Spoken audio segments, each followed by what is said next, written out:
Hey, you weird metallic bird, I'm going to charge $70 for your holes. Are you ready for $70 games, even though companies like EA and Activision are making insane amounts of money off of microtransaction revenue? Because they're going to make you pay it, and you're gonna deal with it. Because you know that people are just going to be like, oh, darn, $10 more. Oh, look, I bought it. Skip it up and that up. Well, I hope you're ready because the era of $70 games begins this fall. Yes, I took that line from Kotaku because it was clever. Sorry, Kotaku. I have your link below in the description, so there you go. I like that title. So let's begin.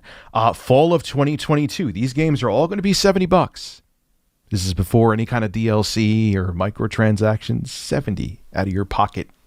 Instantly. Call of Duty Modern Warfare 2, $70. God of War Ragnarok for the PlayStation 5 and PlayStation 4, $70. The Callisto Protocol, which is actually being directed by Glenn Schofield, who is the brainchild behind the Dead Space series, so I'm really excited for that game. Actually more excited for it than the Dead Space remake, even though I'll be picking that up too. $70. Keeps going. The hits keep coming. There's a couple more here too. Winter Spring 2023. All these are going to be $70 games. Forspoken, Dead Island 2, which I'm actually somewhat more excited for now. Hogwarts Legacy, Wild Hearts, and Skull and Bones. Those are all games that are going to be $70. But wait, there's more. There's one more thing. One more. Are you sitting down for this game that costs $70?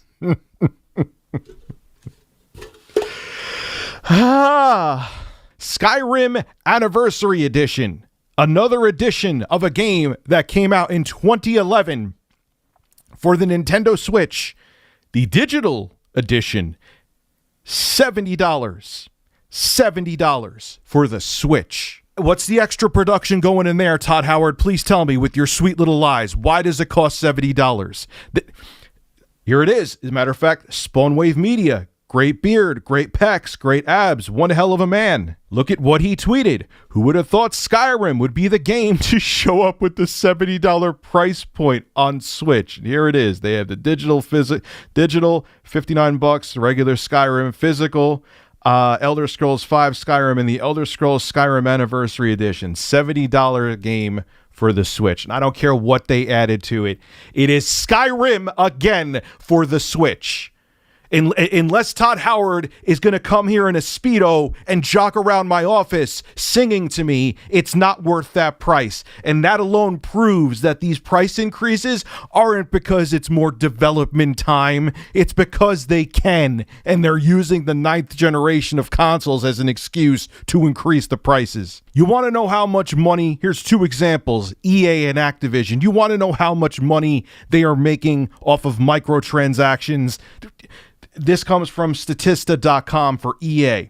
In the fiscal year of 2022, March 2021 and to April 2022, gaming publisher Electronic Arts generated approximately $3.91 billion in revenues from extra content sales, with almost half of it being associated with the company's sports games. $3.9 billion of revenue from extra content, meaning microtransactions, in one fiscal year.